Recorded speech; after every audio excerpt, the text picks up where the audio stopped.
وَإِذَا قِيلَ لَهُمْ لَا تُفْسِدُوا فِي الْأَرْضِ، اور جب ان سے کہا جاتا ہے کہ مت فساد کرو زمین میں، قَالُوا إِنَّمَا نَحْنُ مُصْلِحُونَ، وہ کہتے ہیں ہم تو صرف اصلاح کا ارادہ رکھتے ہیں.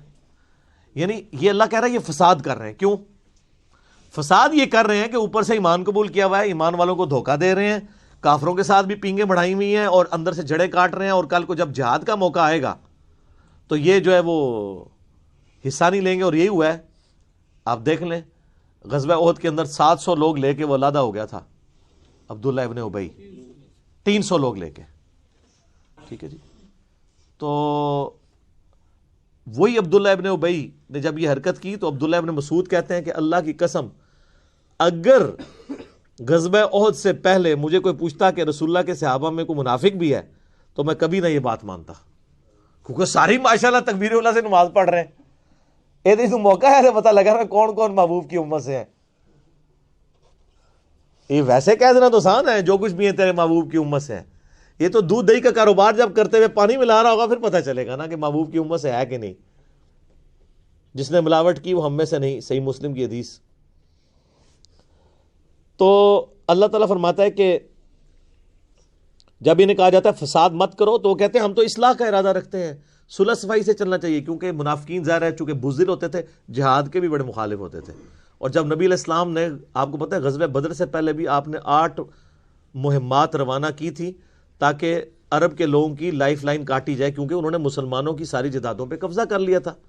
تو نبی علیہ السلام نے اس کے بدلے کے طور پر، اور یہ غزوہ بدر میں بھی ہوا، وہ آگے چل کے سورۃ الانفال میں آ جائے گا. تو کہتے تھے یہ لڑائی جھگڑے کا کوئی فائدہ نہیں ہے، بس میٹھی میٹھی باتیں. سر میٹھی میٹھی باتیں کرنے سے کبھی بدماش اپنی پوسٹ چھوڑیں گے؟ آج کافر کہتے ہیں جی اسلام نے تلوار کے زور کے اوپر رومن اور پرشین امپائر اکھاڑی ہے. تو سر پھر کس طرح اکھاڑتے؟ تلوار کے بغیر بدماش اپنی جگہ چھوڑتا ہے؟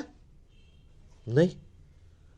اسلام نے یہ جو نیا دور شروع کیا ہے وہ تلوار کے زور پہ کیا ہے. سورہ توبہ کی آیت نمبر 14 ہے کہ اللہ تعالیٰ صحابہ کرام سے کہتا ہے ہم تمہاری تلواریں ان کے اوپر مسلط کریں گے. صدیوں سے بیٹھے ہوئے بدماش کیسے اکھاڑے جائیں گے؟ تو یہ جہاد اور قتال کے پیچھے حکمت یہ تھی. لیکن آج جہاد اور قتال یہ ہے کہ وہ مسلمانوں کو اکھاڑنے کے لیے استعمال ہو رہا ہے. ایک مسلمان دوسرے کا گلا کاٹ رہا ہے جہاد کے نام کے اوپر. سر آپ دیکھتے نہیں پچھلے 30-40 سالوں میں سعودیہ اور ایران کی پراکسی وار میں جو کچھ ہمارے ملک کے اندر ہوا ہے، اور وہ آج تک ہم اس چنگل سے باہر نہیں نکل سکے. تو کہتے ہیں ہم تو اصلاح کا ارادہ رکھتے ہیں. الا انہم هم المفسدون، آگاہ ہو جاؤ یہی فسادی ہیں، ولکن لا یشعرون، لیکن انہیں شعور نہیں ہے. اللہ فرما رہا ہے یہ فسادی خود ہیں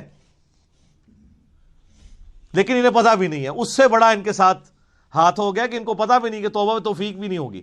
وَإِذَا قِيلَ لَهُمْ آمِنُوا، اور جب انہیں کہا جاتا ہے کہ ایمان لے آؤ، کما آمن الناس، جس طرح کہ باقی لوگ ایمان لے کے آئے ہیں جو کامل الایمان مومن ہیں مہاجرین اور انصار میں سے صحابہ کرام، جس طرح وہ ایمان لے کر آئے تم بھی اسی طرح کا ایمان لے آؤ. قالوا انؤمن کما آمن السفہاء، وہ کہتے ہیں ہم ان بیوقوفوں کی طرح ایمان لے آئے. ان کو تو نہ اپنے بیوی بچوں کی پرواہ ہے، نہ ان کو اپنی کوئی زندگی عزیز ہے. کل کو جہاد میں جائیں گے کٹ جائیں گے، پیچھے بیوی بچوں کا کیا بنے گا؟ یہ تو ہے ہی سارے بیوقوف ہیں. اور اللہ تعالیٰ کی طرف سے جواب سنیں، الا انہم هم السفہاء ولکن لا یعلمون، آگاہ ہو جو بے شک یہی لوگ ہی بیوقوف ہیں جو یہ صحابہ کرام کو بیوقوف کہہ رہے ہیں، لیکن ان کو خود بھی علم نہیں ہے. انہوں نے تو آخرت کا سودا کر لیا. سورہ توبہ میں آتا ہے ہم نے مومنین کی جانوں اور مال کے عوض ان کو جنت دے دی ہے، جنت کے عوض ان کی جان اور مال ہم نے خرید لیا ہے. اور خوشخبری ہو تمہیں اس بیعت کے اوپر جو اللہ سے تم نے بیعت کی ہے.